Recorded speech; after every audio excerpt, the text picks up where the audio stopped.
What is up, guys? PoliticsGaming here, and today we're doing a brand new episode of the United Mexican States. In the previous episode, basically what we did is we signed a free trade agreement with the United States, and at the same time, we did do some facial recognition technology laws where we essentially put no restriction on how facial recognition is used across our country. The aim of this law was basically to try to lower the crime rates, and what we are seeing now is a successful reduction in the crime rate. We peaked at about 26.5 and we are now at about 24.4, so we've reduced it by about 2. We're doing very good in terms of reducing the crime rate. What we could also possibly do is we could introduce the law to legalize the death penalty.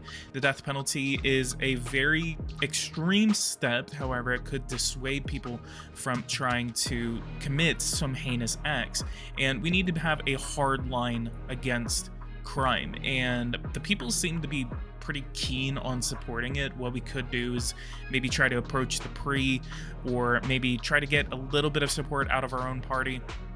We need to increase our approval rating, but maybe we can introduce it and get the PRI on board. However, I don't think that would be enough in order to get the law passed. We're very staunchly against it. The Morena Party is against it. The Labor Party, the Citizens Movement, the Ecologist Party, and the Communist Party are all avidly against it. So it's going to be a very difficult time to try to do that. We also have the option to ban the sale of weapons in Mexico, so this would be another extreme step in order to reduce crime. This surely will have a drastic effect on how crime is being committed in Mexico. However, at the same time, do we want to give out just basically just take the rights away from people? We already are intruding into their privacy whenever it comes to their public space, and whenever they're out in public, everything like that. They don't have any consent whenever they're out in public, and their face is being recognized by security cameras all over the country. So what we could do is that we can just continue to increase the number of security cameras, and this could have an effect on crime in general. So if I actually go back to justice, if I go to facial recognition, the absence of consent from blah blah blah blah blah blah, still controversial. I swear there was another thing somewhere where it basically said like this would depend on the amount of security cameras all over your country. 65 is the prison occupancy rates, so I think I'm going to do another amnesty run of less than 3 months. Determine the balance of power. Construction, maybe we can go for another 200, but we do have some houses being constructed, so we're going to wait until that is done. So the main goal for this episode today is that in the last one, basically we wanted to start to tackle the issue of education. We are spending 2.4 trillion pesos on the education sector, which amounts to about $200 billion. We want to get this up to about 3.5 to 4 trillion pesos. We want to do a massive investment into our children's future. We want to make sure that our education system is fine, is going good, and we want to make sure it is funded with all that it needs. Let's go ahead and do a quick scenario real quick and see how much this will cost if we were to fully fund all of it. This would be an additional 2.03 trillion pesos into our budget. We cannot afford this right now. We need to increase taxes in order to afford this. We need to increase the carbon tax. We need to increase the financial transaction tax. We need to start creating some growth and then increasing taxes in order to offset that growth, which then in turn would give us more money. So in order to get this thing off the ground, we're going to reduce these budget assortments accordingly. So illiteracy aids, we're going to max out. We're going to reduce backup. We're going to reduce aids. We're going to reduce school equipment. We're actually going to try to see if we can double that up. We're going to do renewal and maintenance, and student accommodation we're going to increase. Classes for the exceptionally gifted, we're going to keep up all the way. Local languages I don't think really cost that much, so we're going to increase that too. Teacher training, we're going to reduce. We're going to reduce supervision and guidance. Which one is costing the most right now? I think that's going to be AIDS. We're going to cancel all of that out, and we're going to do it like this. So we're going to do education policy on gender equality. off by 2 stars. We're going to do exceptionally gifted. We're going to do local languages all the way. Correspondence, we're going to do about 70 billion pesos here. I think a max of 100 billion. Student accommodation by 2.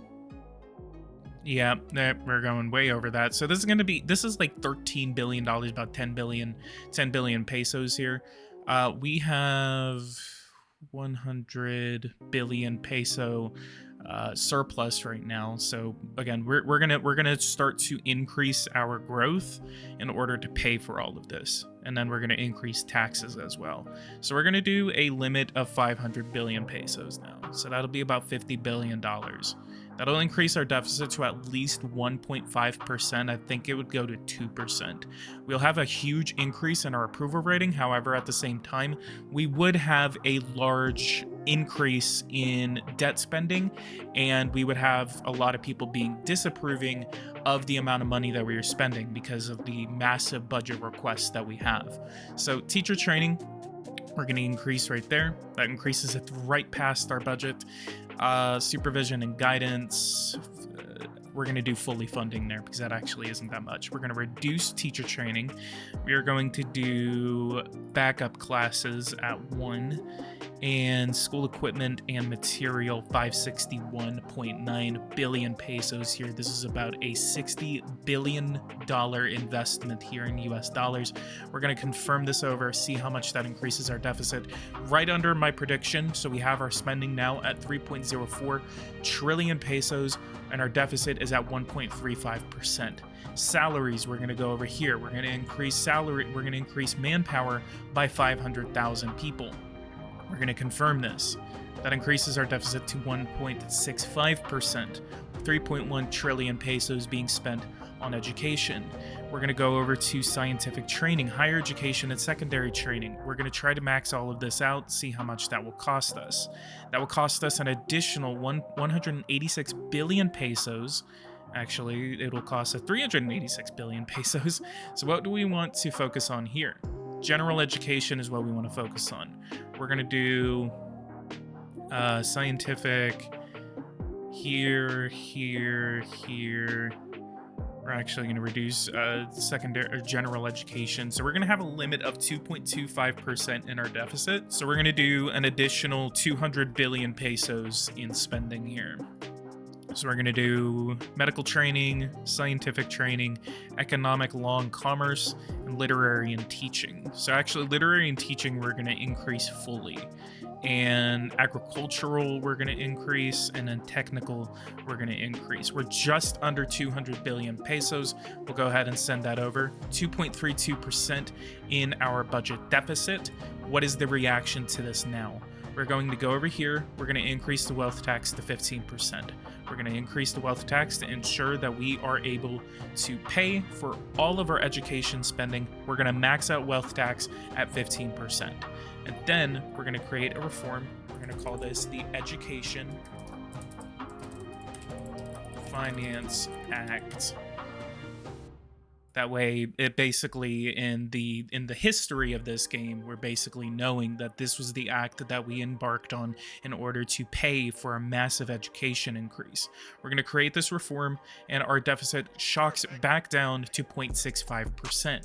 We're also going to go over to the cannabis tax. We're going to increase the cannabis tax to 135 pesos per gram. This will pay for a little bit. I think we're going to do 150 pesos here, and that'll get us another 25.3. Well, I wouldn't say net, it's going to gross us another 25.3 billion pesos. We're going to increase this and go add it to the reform, and then our carbon tax will go to 1,500 pesos. That'll get us another 36.39 billion pesos into our finances. Go ahead and add that to the reform, and our deficit goes back down to 0.47%. Our education spending bill has pretty successful. We're going to go to the next day, see what the reaction to this is. A massive increase in our approval rating. Everyone really likes the public sector, the social sector, family, housing, education, environment. Employment, people liked it. Young people liked that education reform. However, there was a lot of people that didn't like it because of the tax increases and the financial aspects of that increase in spending. Let's go back over to education because we're not done yet. Let's go over to education. We're going to go to building. We're going to increase the amount of universities that we have. We're going to spend about $33 billion on this. And we're going to increase it to 4. So we're not able to build more because I believe we're still waiting for our construction workers to be done with all those houses. So people go over to legislation. We're going to do a little bit of a reform here. Establish freedom of teachers, and we do see it determines the involvement of the state in the development of academic syllabuses and teaching methods. It's associated with other fundamental rights and freedoms such as education. Young people has a major influence on the way in which society is built. We have indoctrination, school programs centered on delicate questions, quote unquote. We have the inspection and monitoring of school programs, or we have no control over it. So we're going to keep it at inspection and monitoring. Setting of the maximum school age. This is the age with the minimum age for entering the workforce. It therefore has an impact not only on schooling, but on economic activity. So what this basically does is that the kids that are getting into the workforce are able to get into the workforce at this age. 12 years old is way too young to get involved into the workforce, and we're going to see if we can increase this to 16 years old. We will not be able to increase that on the first go around. However, 14, will that be more acceptable? 15 would be more acceptable in my opinion. And we're going to cancel this for right now. We're going to go to school vacations. We're going to increase school vacations by a couple of days and see what the reaction to that is. The length of school vacations has an impact on the quality of education and the well-being of pupils and teachers. Summer vacation takes place in July and August in the Northern Hemisphere, and in December and January in the Southern Hemisphere. So let's go ahead and do this. We're going to call this Effectiveness Act. We're going to confirm this, and we're going to let's do 120 days actually. Go ahead and increase that. Create the reform, and then we're going to go over to maximum school age. We're going to increase this to 15, and people kind of don't like that, but it's going to be like right dead in the middle. And yeah, so we need to go to Marina. We really need Marina to come out swinging for us on this. So let's go over to the next day. We're also going to invite the environmentalists, and we are going to invite the communists over for a meeting. So we need to get as many of these parties on board with us as we can, so we can get the Labor, Marina, and all of the left-wing parties here. We were able to get this done. So I think if Marina actually comes out swinging for us on this, then it'll pass, but we need to see if we can get a really good consensus on this here. Offer a glass educational effectiveness act. She does not want to support it for us. Free budget rules. Marina, this is going to be a huge thing. Please give us this favor. Go ahead and tell her she's charming. Militants, award her the national, and if we absolutely need to, she is not too corruptible. Educational Effectiveness Act. She does not come out for us on this. That is going to destroy any chance of that passing unless we can get someone else to support it. Education Finance Act. Nope. And Educational Effectiveness Act. No one wants to support it. Why does no one want to support it? No problem. Oh, so he supports it, though the communists want to support it. No problem. So currency, what is our inflation rate right now? 5.57. What about, come over to education, go over here, and communists kind of come out for us a little bit on it. Can we get a couple of Marina members to support this law? I need you guys. I really need someone to support this.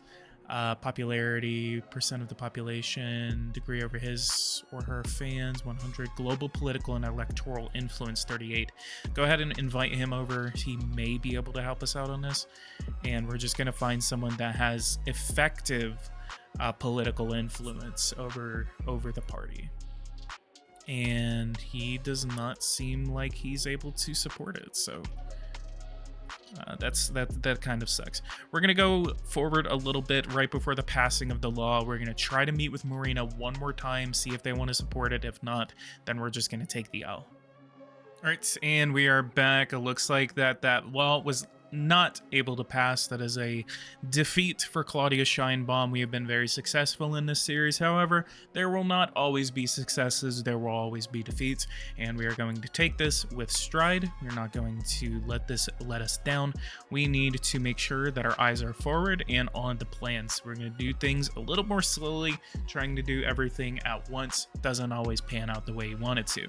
So let's go over to debt. Let's go ahead and check on our debt. 44% right now, and 7.43 trillion pesos is being paid to the United States, well, at least it's owed to the United States, and favorable change of regime in Madagascar. So I wanted to sign some free trade agreements, and unfortunately, there doesn't seem like there's a lot of ways that we can sign free trade agreements. We can't really sign one with the EU. We signed one with the United States. We need to increase relations with Brazil, otherwise they're not going to sign one with us. We actually could sign one with Ecuador, so I think we are going to send one over to them. So let's go over here, Ecuador, go to Global Economic Treaty, send that over. And Colombia could possibly be in a position to support us here, so let's try it. So they're at 22. We're not going to do a Global Economic Treaty, but we're going to try a reciprocal contract. Our free trade agreements right now, we have one with the United States that has about 3.5 stars. We have one with the EU that is worth 218 billion pesos. It is 2.5 stars. The Association of Caribbean States, 191 billion pesos. The CAI, 143. Brazil, we already have one with Brazil, so let's try to do a global economic treaty. And Cuba, Guatemala, Costa Rica, we have some free trade agreements with them as well. So good to see all of that. We're going to do Uruguay. So Uruguay seems to be pretty keen on us. Let's go ahead and sign a free trade agreement with them as well. And we're going to try to increase relations with Argentina because it would be really notable to get a free trade agreement with them. I believe we already had one earlier in this series, but they ended up canceling it because of their government change. So that's a little unfortunate. I forgot it wasn't a government change. It was literally a coup. And I totally forgot that Argentina had a coup there. When is their election? So Javier should already be in office by now. At least in the recording of this video, Javier Milei has already taken office. So really interesting to see an anarcho-capitalist being a president of a South American country. Immigration right now 1.63, and I believe that is going up, so that is good at least. Illegal immigrants in the country is still going up, so we need to kind of start getting things going a little bit. 340,000 people are eligible to be regularized, and just solely we recognize it without conditions. We don't really need to touch immigration here unless we're doing a large importation agreement. So I want to see what we're doing right here. Mexico, immigrants is still kind of there. We really need to start reducing illegal immigration because that's just swallowing up our immigrants and emigrants right here. Is that illegal immigration is just too notable for all of this. So it's kind of like swamping away any sort of like efforts that I'm trying to do in order to import workers, everything like that. So 0.4, 0.8. So work immigration has doubled. So that means they're coming into work in Mexico. I think we can also possibly sign one with Puerto Rico. So let's go over here. Let's go over to actions. Can we do a agreement with them? We actually can. So since they're a smaller country, let's do 15 billion pesos here. So yeah, 15 billion pesos, and should be able to do it. So we get a little bit more immigration from Puerto Rico. I think what we could also do is, and I actually thought about this not too long ago, purchase a foreign territory. Let's go over to the United States. Let's go to the United States, and let's ask to see if they would want to give Puerto Rico to us.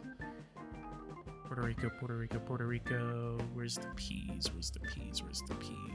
Because I can ask for a dependency here. Puerto Rico. Pennsylvania's there. I saw Guam. Guam was a part of it. What about... Maybe not. That's unfortunate. Well, what if I go to Puerto Rico? I think it's like playable countries. Puerto Rico, yeah. Yeah, they are a dependency. Wow, man. Wow. 25. I just want to test this off to see if the United States were to even accept it. And it's funny because if they actually accept it and Puerto Rico votes in favor of it, that'd be really bad because I don't know what I'd do. I don't know if there's a way that I can stop it in between there.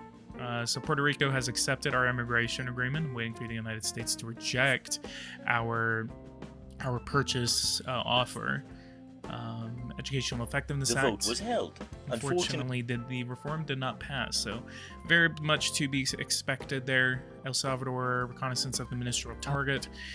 So we're going to have a little bit of a spy in El Salvador. What if I actually put troops on the border with El Salvador? Let's go ahead and meet with Guatemala. I'm going to start making arrangements for some military installations here. We're also going to do some military installations over in Costa Rica. So we're going to start getting our military presence known in Guatemala. Especially Guatemala could actually make sense to send a couple thousand troops there to deal with the immigration situation. I think what we could also consider is building a high-speed rail line between Tuxtla all the way over to Guatemala City. So confidential information, finances, Congo students of jihad in El Salvador. So looks like we already have two spies in there, unfortunately. Contract accepted. Brazil accepts our contract. Uruguay accepts our contract. Colombia accepts our contract, and Ecuador accepts our contract.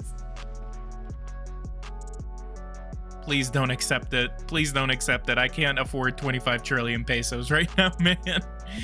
That's like 200 billion. That's like 200 billion. I'm gonna have to renegotiate the agreement with the United States in order to afford that. Economic treaty. Oh God, why am I Puerto Rico acquisition, organizing a referendum?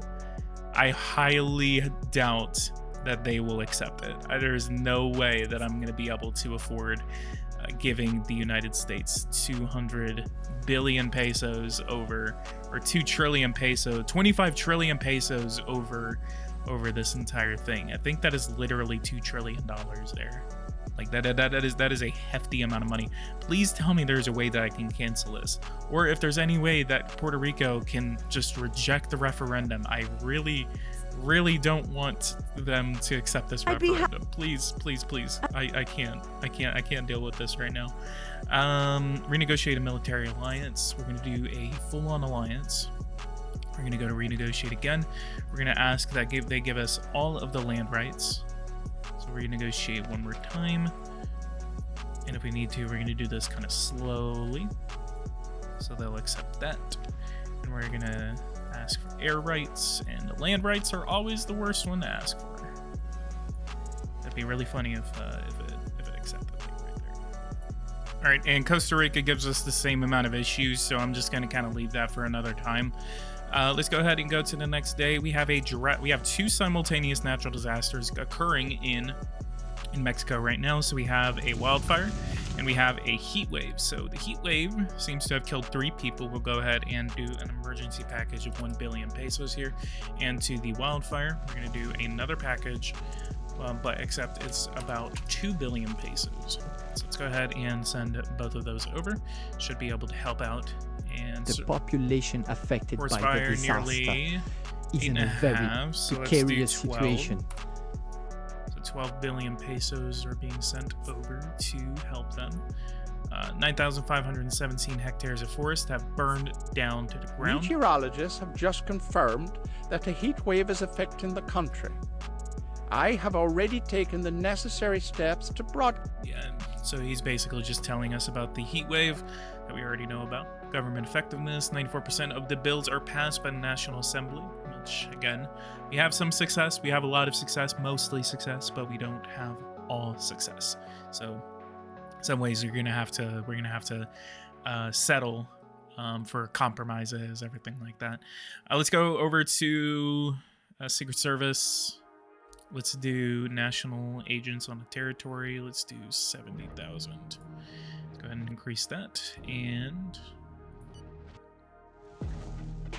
no assistance to the endangered forest. It is absolutely necessary to set up a policy of forest fire prevention because the forests are Mexican lungs, in addition to a lot of damage. In addition, a lot of damage could have been avoided if the forest goes up in smoke. This is not well invested money, you know. So let's go over to environments. Let's see, and we are fully funding forest fires. So I don't know why they're saying that we're not giving enough prevention here. Elimination of the head of state. We're not going to do that against a fellow Caillou member. Scandal would be immense if that were to happen. Zero finances total jihad's terrorists which attacked Burkina Faso.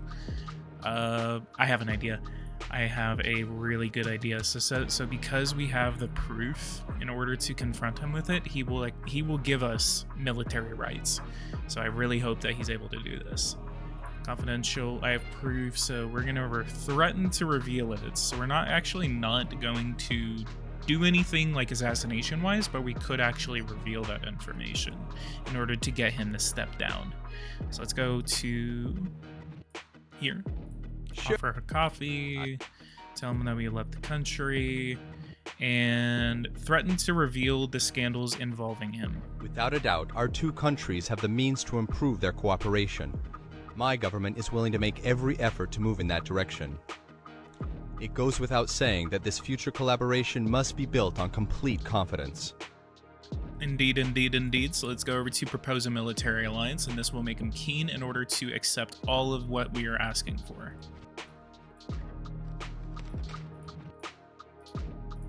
And unfortunately, that might not go to plan. Oh man. All right, I'm just gonna reveal the information on you, buddy. Renegotiate 30 billion pesos. Yeah, let's go ahead and end the meeting. We're gonna reveal your information. We're gonna dox him in real life. So let's go over to Secret Service, go over to Exterior, consult secret files on head of states, and financial aid to terrorist organizations. Proof, make scandal relating to head of state public, and we're gonna do El Salvador. We're gonna confirm. And then so we're going to reveal that information to the Salvadorian public. The scandal for Carlos Sanlez? Off we go. Police, justice, and journalists have all found out. So the only other thing that I don't know is whether El Salvador has either very propagandist internet and TV networks, or they don't really have that many TVs at all, so no one's really going to care about it. So that's usually a possibility that happens. Riots in Chofu, Japan, in Tokyo and in Chofu. It's very unfortunate. All right, so we're gonna go forward, and I'm gonna go forward. We're gonna start getting toward the month of October, where the Caillou Summit will be, and I will see you guys whenever something interesting happens. All right, and we are back. So basically what we are looking at is the Puerto Rican popular referendum has failed. 0% voted yes to the change in status of with the United States, and the head of state, this remains a defeated us on the international level. If the popularity of the Puerto Rican head of state declines, we may be able to try again. And the armed forces are with us. No coup attempt as of right now. And the Caillou Summit, next Caillou Summit for October is going to be on the 10th of October. Let's go ahead and accept the meeting request. And I am going to continue to move forward. So that way we're saving $25 trillion that I accidentally almost got us into. And it would have been all of y'all's fault. It's all of y'all. So let's go ahead and move forward and see how this episode ends. All right, and we get our surplus for the quarter. 1.1 trillion pesos has been awarded to us due to our extravagant economic policy. Let's go over to debt, see what our debt is at. So I think we're gonna hold off on this, and I think we're gonna 100% use this to finance some projects that I want to go forward on. So let's go over to construction, to hospitals. We're gonna increase the amounts of psychiatric institutes that we have. 65 billion pesos will be going here, and I believe, what is suicide at? Suicide is at 1.1%. Still too high for us. 5 out of 100,000. I want to get that down to at least like 2. Diabetes is 18%. Heart disease 18%. Cancer 11%. Heart disease, let's go ahead and try to tackle that. That is increasing right now, and I think we have a policy for that. So let's go over to taxation, and let's go over to creation. In the next episode, we're going to increase the salt and animal fats and agri-food sector tax. Its purpose is to limit the consumption of foods that are judged to be unhealthy by increasing the VAT tax, the value-added tax, on products that are likely to encourage cardiovascular diseases and obesity. Let's go ahead and see what we can do here. At 3% will get us about 3.3 billion pesos. This is not a revenue tax, and that's what I want to tell you guys right now. If you guys are ever wanting to get these taxes like to make you money, don't just go around increasing taxes willy-nilly. You're not going to get that much money out of it if you're trying to get like your entire economy being run off of the salt and animal fat tax. So basically, this is to discourage activities such as eating bad foods, everything like that, so that way you have a much healthier population, and it'll decrease things like cardiovascular disease and heart disease. So we're going to cancel that. We're going to hold off on that until the next episode. So otherwise, I think what we're going to do, we're going to go to transportation, we're going to go to construction, we're going to go to high-speed rail, and we're going to do a high-speed rail line from Tuxtla all the way down to Guatemala City. So we're going to try to see if Guatemala will be able to accept this kind of project, and we're going to fund 100% of it, obviously, and we're going to do this in 20 people per kilometer. It's going to be done in 10 months, and 380 billion pesos will be financed toward it. So let's go over to debts. Let's go over to Treasury Reserve, and it has not been approved yet, obviously. So we need to go ahead and wait for the approval of this project. And I have a feeling they're going to say no, because they have said no before. What if we can do that? I think what we also might do is maybe try to get a high-speed rail line all the way from Tuxtla, maybe even like directly from Mexico City, and we can get connected all the way down to like Costa Rica or Bogota or something like that. Let's go ahead and see what the response is to this infrastructure project. Refused, of course. Standstill of discussions because the Guatemalan transportation network is apparently sufficiently equipped. Come on, man. We want a train line. I think what we can do, just because they don't want to work with us on that, I think we're going to do a Monterrey to San Antonio line. And so let's go to transportation authorization. We're going to ask the United States to accept a transportation opportunity. And we're going to go forward.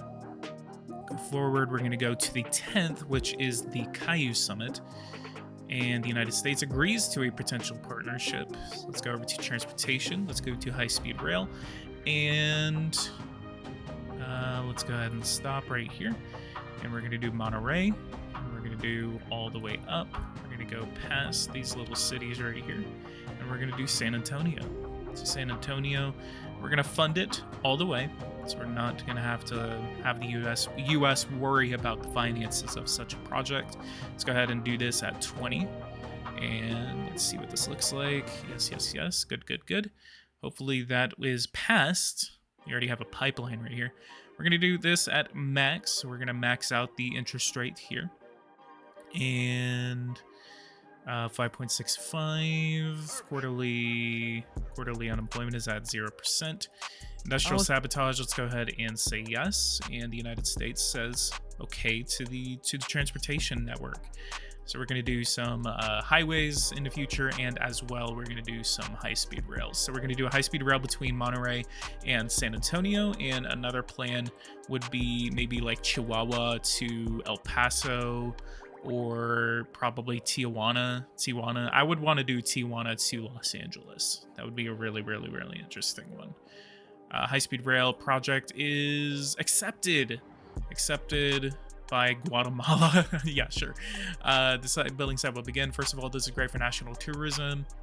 Regarding relations between our partners, the quality of the railroad network that we are proposing will facilitate communications and interaction between peoples. So good. And our first train line, international train line, has been now put under construction. We will have it done in 1 year.